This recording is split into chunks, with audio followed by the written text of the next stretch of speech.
Hello tie knot lovers, Mr. C's How to Tie a Tie. Yes, I'm back. Yes, I do apologise for the long delay.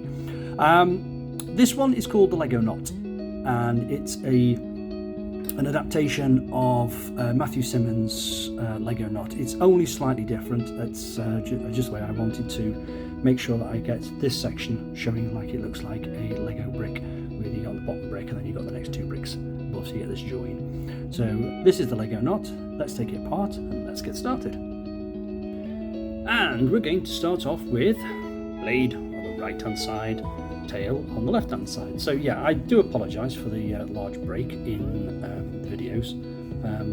We've got some stuff going on. I'm about to be getting ready for work, so I'm now back in the Middle East. So enough waffling. We're going to take our blade and we're going to pinch it in the middle. He says trying to pinch this one. Right. Over the top. Round, underneath, and through. And what we're going to do is we're going to go down to the left-hand side. Sorry, right-hand side. Underneath, out to the other side. And then we're going to take it back and over and through, like so. Don't need to do this too tight, because what you're going to do is you're going to go through these two loops, so you can leave this fairly loose. We're then going to go across the front, and we're going to go back around underneath. So just do a loop around your blade. Then with the tail, we're going to thread it through this loop. And what I've found is that this Lego knot looks slightly better if, when you get through to there, you do a twist. So once it's come around the back, if you do a half twist and then twist that bit over, because what you're going to do is you're going to fold it back on yourself. And what I've realised is that if you just fold it through, when you fold it, you have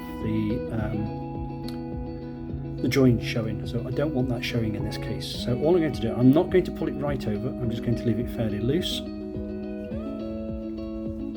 then what I'm going to do is a little bit of faffing around with this one as well. I'm going to go back underneath, and I'm then going to thread it through this side. So I'm going to thread it through this loop. Oops. And then again, what I'm going to do is I'm going to twist it so that it is with the joint showing, and then we can go back on itself like that. So what you're creating is this brickwork effect. That's where it's got the name Lego from it. Then what I found is, depending on how long your tie is, if you've got plenty of tie, you can wrap it round, you can go over there. If you're like mine and it's quite short, like this one is, what I'm doing is I'm going to lift it up, and then what I'm going to do is I'm going to fold it back through this loop, and then also through this bottom section as well, so to sort of hide it behind the tail, and then I can adjust it a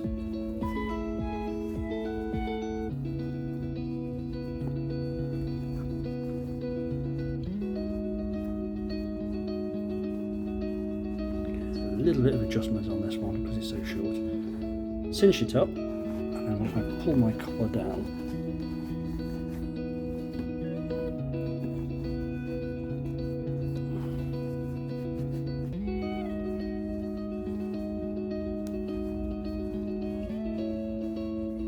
so what I want is those three bricks. Pull that out a little bit, and there we have our Lego knot. I forgot what it was then. That's the Lego knot. Thank you for that, and if you like them, please share them, and I'll see you on the next video. Thank you.